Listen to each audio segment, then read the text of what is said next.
Hello and welcome to the channel. So we've got this THD back on the bench again, and there's just a couple of things that I need to do on this amp to finish it off. One is the plate resistors here and here, and I suspect, having given this a bit of thought, that someone's probably put the wrong tube in here, wrong pin out of tube maybe. That's probably what's damaged those. So the other thing is this cathode resistor and bypass capacitor here. Right, this is an amendment to the part of the video where I covered disconnecting this pin 1 from pin 8. This video will be identical to the one before, except for the part on changing this pin out arrangement. And if you didn't see the previous video, then I'll just go through what's going on here. Anyone who's watched the video will know what this is about, and some of you left the comments. So I made a bit of a boo-boo. On this amp, pin 1 is connected to pin 8. Now this is a UniValve amp. In other words, it uses multi-output tubes. But wiring pin 1 to pin 8 when you're using 6v6 metal case tubes, which someone could easily put in this. I know there's not a lot of those metal case 6v6s and 6L6s around, but there is still some of them around. And the fact that this is an amp designed to put different tubes in. Now on the instructions on the top, it just says 6L6. It doesn't say 6L6 GCs, which is obviously a glass-based tube.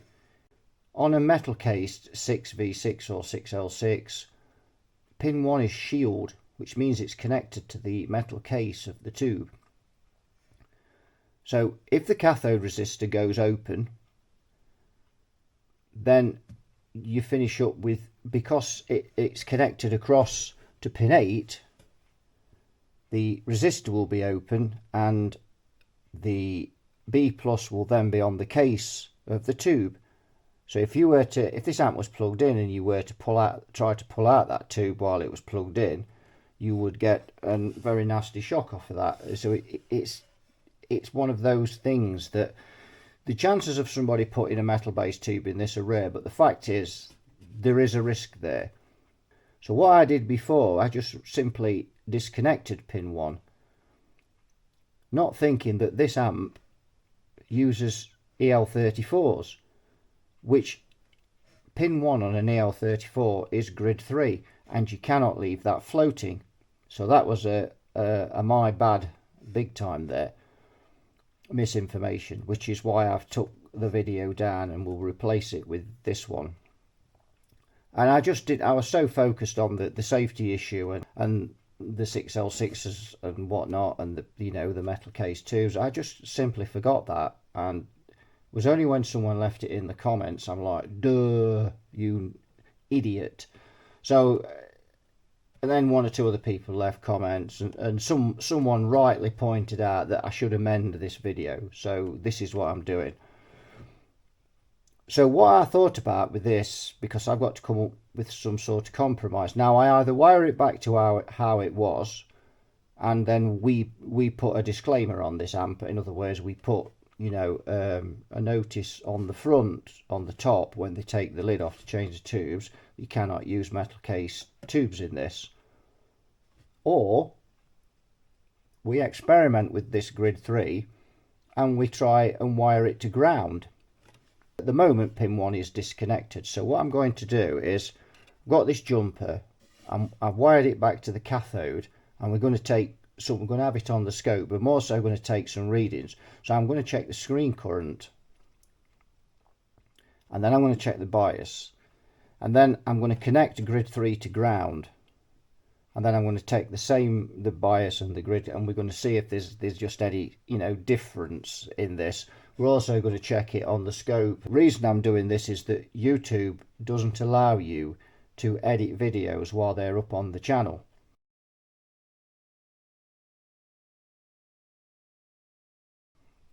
so it's easier to, I've actually unlisted the video rather than deleted it, and I'm going to put this video up in its place. So if you've watched all this video before, then the only part that will be different is covering this tube, which is right at the very beginning of this video.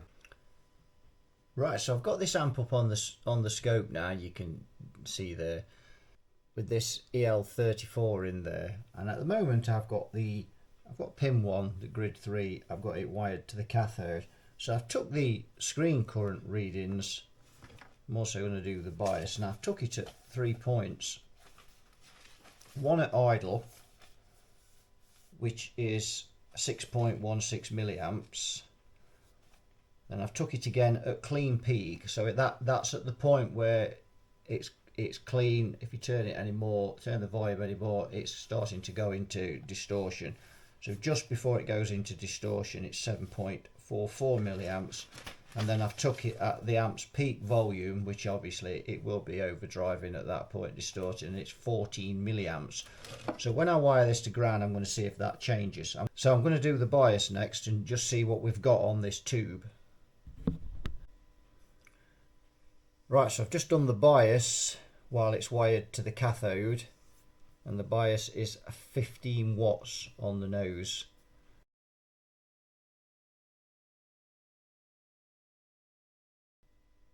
And that's with the deducting the screen current, which we normally allow 5% for, but as I've took the current from the screen, I've deducted it from the current of the plate. So we've got 15 watts. So what we're going to do now is we're going to wire this pin 1, this grid 3 of the EL34, we're now going to wire it to ground. Right, so I've now got the grid 3 wired to ground, and I've just checked all the measurements and they're exactly the same. There's no difference. The only thing we need to test now on this is actually plug it in and test it when it's, you know, I've got a jumper lead on it at the moment, so I'm going to wire this to ground and then we'll just test it. And if there's no instability on it, and there doesn't appear to be on the scope, there appears to be nothing. Got it with the EL34 in, let's give it a go.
So it's very clean now. We've got these preamp tubes in, and it doesn't quite have the guts of the KT88, but then it won't really. It's on the low setting. It's biased at 15 watts, so it's underperforming really, that tube. And obviously on the high setting, well, it's just been hammered. So let's see what the overdrive's like on it now. So let's flick in the attenuator, and we'll crank it.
Quite again have the punch of the KT88, but as I say, it won't. Let's just be naughty and switch it on to the high for a second or two.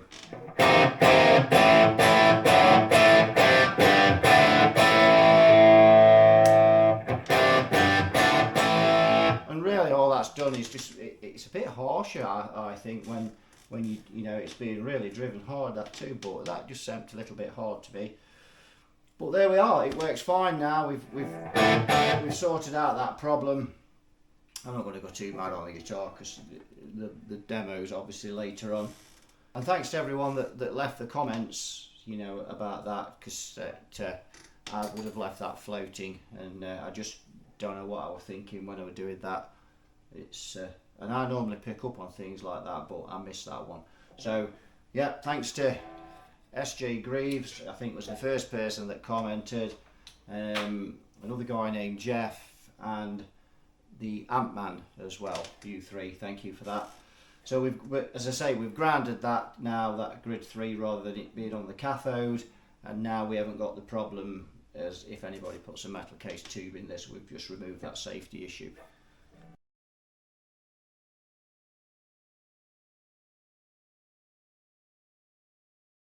So we've got this oscilloscope going on here. Now this Finsry,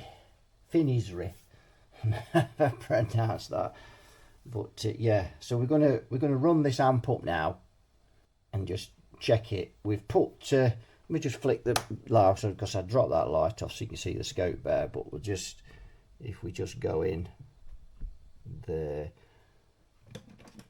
we've changed this resistor here and this resistor here, 100k, so we've done those. So we're just going to test it all before we button it up.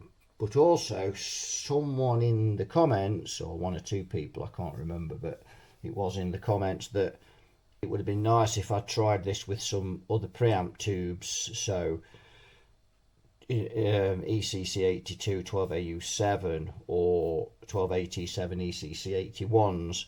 So we might have a bit of a dig out, see what we've got. We don't seem to have many 12AU7 tubes, but we'll have a bit of a dig round, see what tubes we've got, and we might just do a bit of a demo with the preamp tubes. But let's get this fired up first and just check that we've got everything correct on it. Right, so I've got this running up on this little scope. It's all running pretty good. And this is great, because if you just click the auto button, it just sets this thing up automatic. It absolutely superb kit, this is. You know, for working on the fly, Now I've only got the 6V6 in it at the moment because that KT8 is very expensive, and while I've got this upside down messing around with it, I don't really want to risk damaging that, and we've already tested it before and we know it works absolutely fine in here. So this was just to make sure that the work that we'd actually done, these couple of plate resistors and moving that cap, just to make sure that that worked okay. And while we're at it, just have a bit of a play with this. You can see I've got the voltage peak to peak up on the bottom there, and it's measuring that.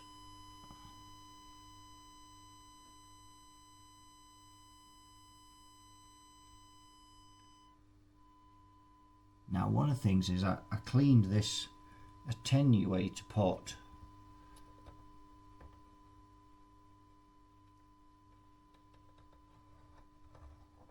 as well. But these temperamental, these wire wound pots, and they, you know, once they start to wear out,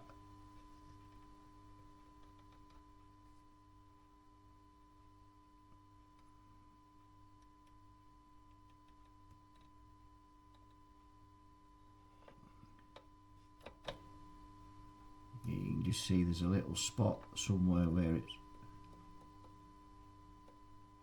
there, where it doesn't actually work at all, and that's probably just worn there.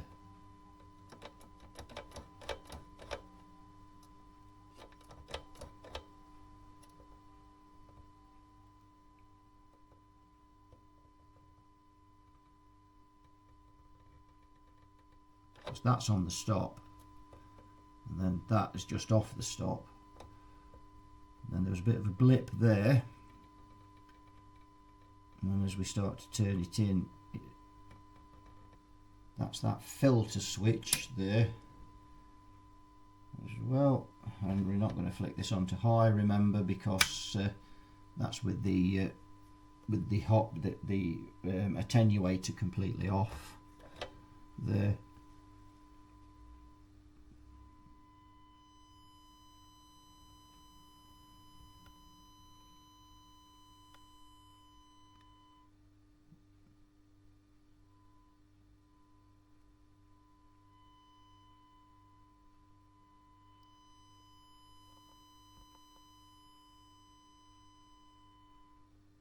It's a great tool, this, because normally if that was on the normal oscilloscope, as I were turning that up, I'd have to keep altering the volts to keep it scaled on the screen.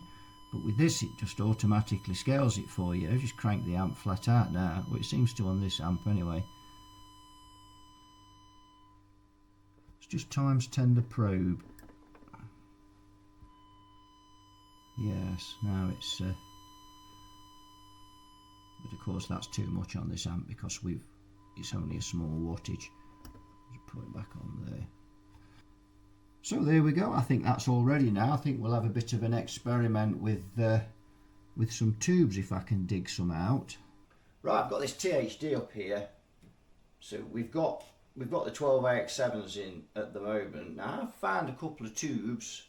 So I've got a Jan ECC82. And we've also got this ECC81, but when we look on the back of this tube, it actually says 5965, which is not an ECC81. I do remember reading something about the way people were labelling those tubes as not correct. That has a mu of 47, a gain of 47, according to the data sheet that I found. I actually found two data sheets, so a bit conflicting. But an ECC81 1287, it has a gain mu of 70, if I remember. So I probably got one of those somewhere, but I thought we'd just focus on this, just the 12AU7 and this 59. You have to get a look across there for the number 5965. It's up on my screen.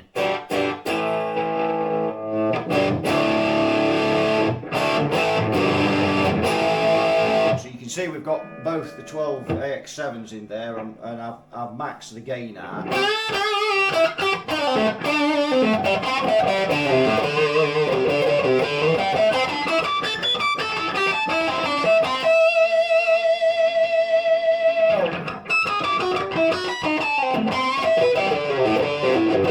And you see we've got the KT88 in, because that's the tube that we're going to leave in this amp. And for me, that's the tube that should be used in this amp.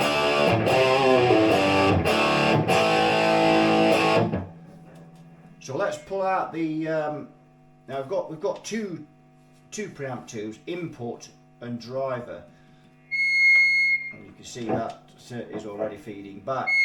There, if I squeeze the, so we'll just turn that down. It's wild again on this amp, wild. So let's remove the drive at 12AX7, and we're going to put in the 12AU7 in there, and we'll see what we've got now. So we wait for things to warm up. Here it comes.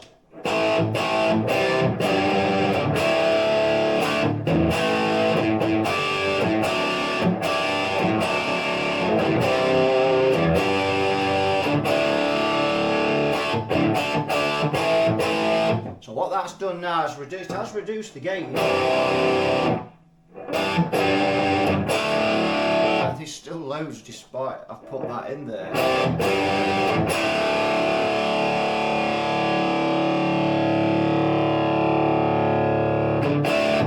But it's also not quite as bright as it was.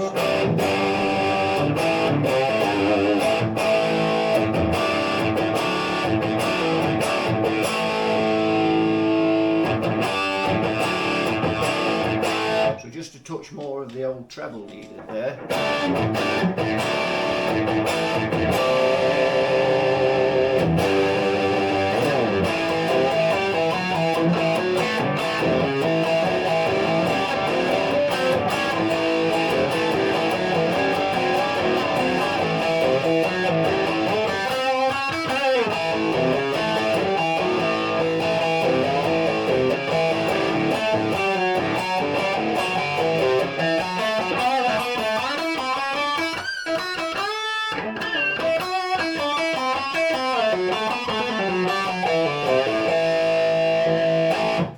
That doesn't sound too bad at all with that, and I quite like that actually. That somehow that's just, I mean, if you're playing thrash, then you probably would go for the 12AX7s, but that sounds nice. So let's just remove this, the other 12AX7, and let's put this 5965.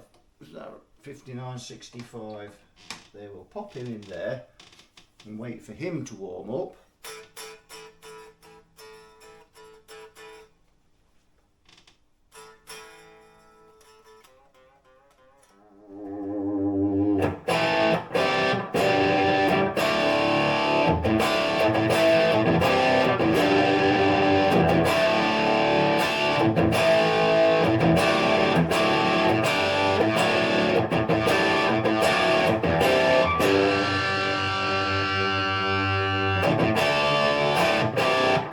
That don't seem to have made a deal of difference, does it?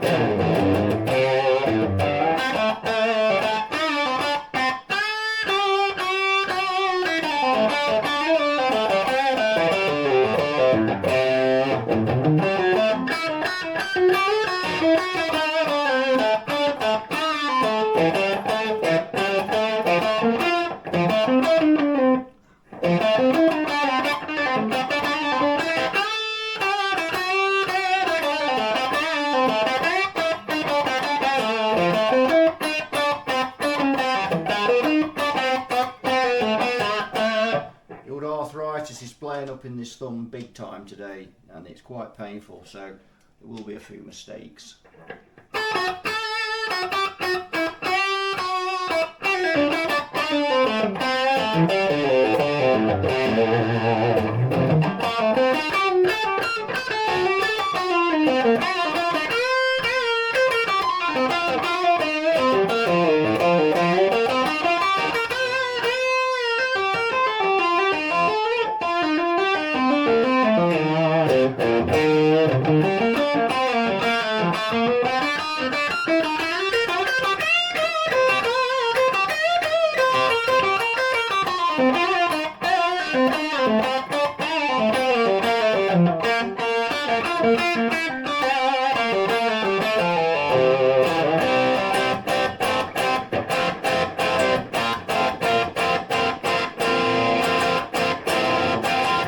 Yes, me's liking those. I like those a lot.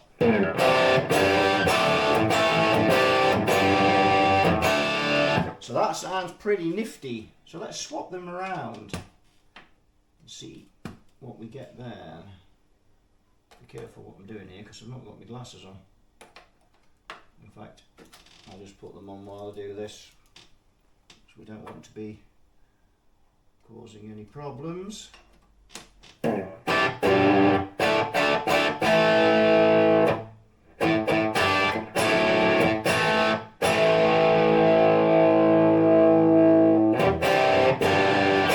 think we're just waiting for the other two to kick in.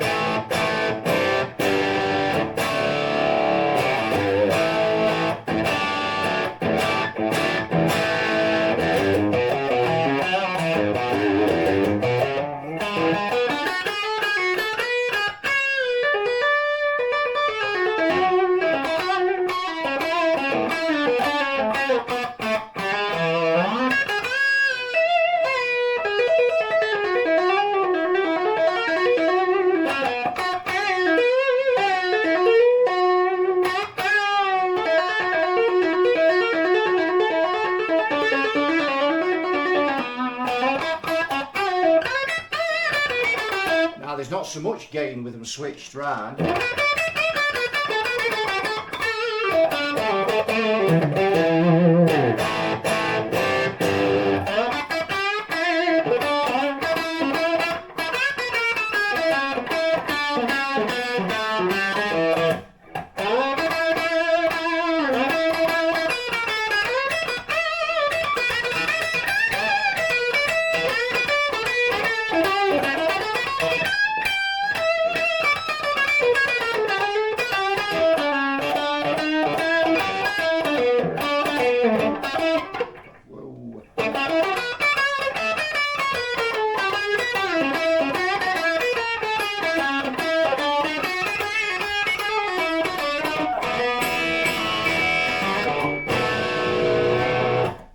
I think I prefer those the other way, I don't know.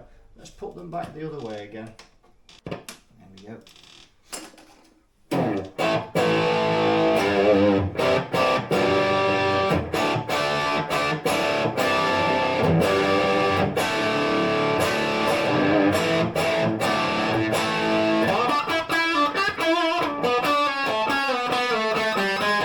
Yeah, definitely. So if you switch, if you've got the 12AU7 in the driver socket and this EC81, ooh, he's a bit microphonic.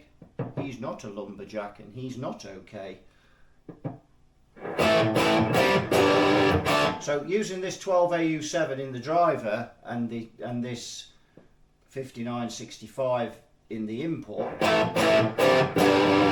gives you a little bit more gain. If we swap those round again, like so,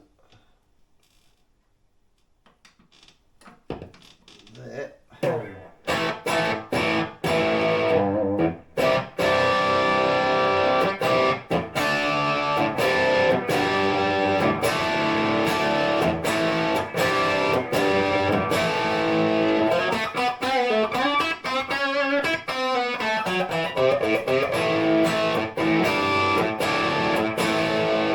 Sounds really nice. Very bright.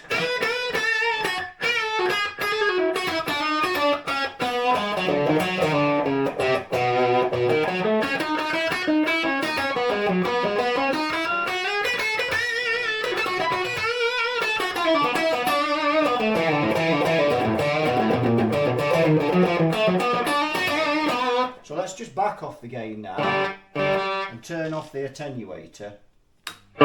Wow. And put some bass into this amp now.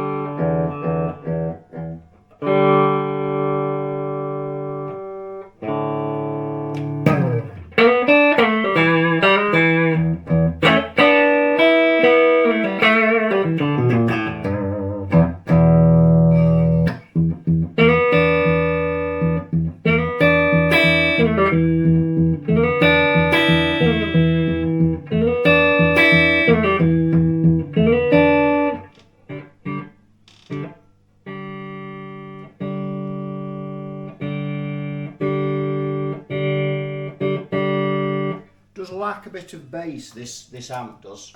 Bear in mind that's on a 4x12, well it's on 2 of the 12s, on the 4x12.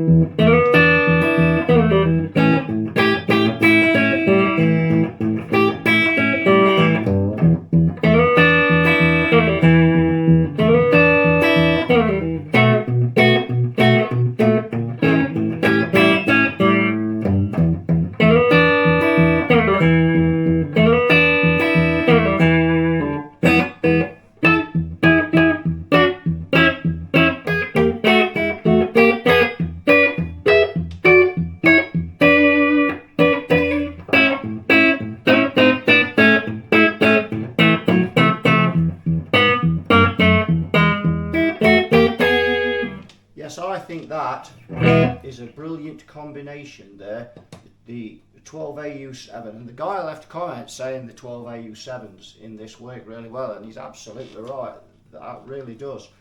And that 5965 in there, even though it's branded as an ECC81, that's a bit naughty that.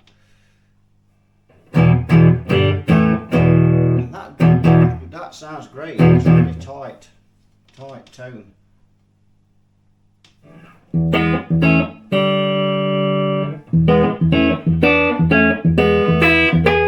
that allows you to get this amp up.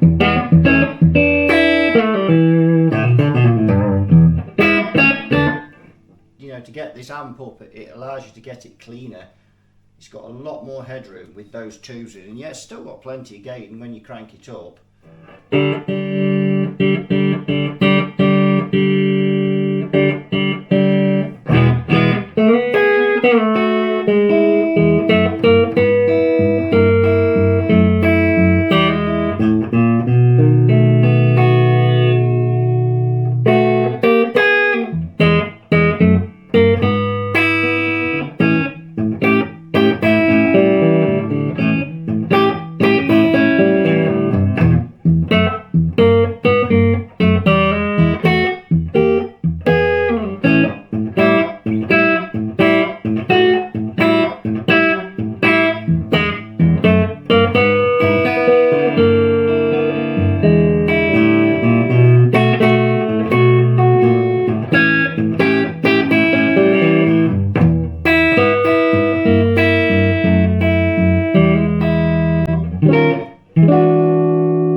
That's all, folks.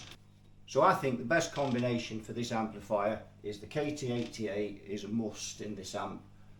12AU7 and a 5965. You could try a 12AT7 in there, ECC81, but I think you just end up with a little bit more gain. But I think that is a perfect balance for this amp. If you wanted to get a bit more gain out of it, then just swap these two tubes around and you just get a little bit more out of it. But for me, those two tubes, and this amp sounds monstrous now. It's, you know,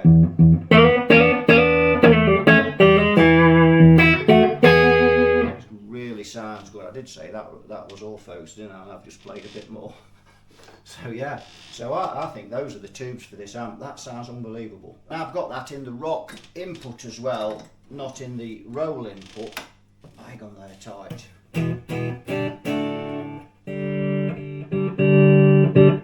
Now it's flat out in that roll input, so you don't quite have the punch that you've got in the rock with these tubes. So for me, it's the rock input, the 12AU7, ECC82, and the 5965 and the KT88. That's my combination on this amp, and that sounds monstrous. So there we go. So that'll do it for this one. So thanks for watching. Thanks for everybody that subscribed, left the comments, and some people have left some great advice as well, and I really appreciate that, because I'm trying to build a community where people can come and leave the comments, you know, gain some knowledge from everyone, you know, from everybody's comments, from the videos that I do, and it's absolutely fantastic, and you know, it's growing really nicely. So thanks for watching. You all take care, and I'll see you all in another video. Bye bye for now.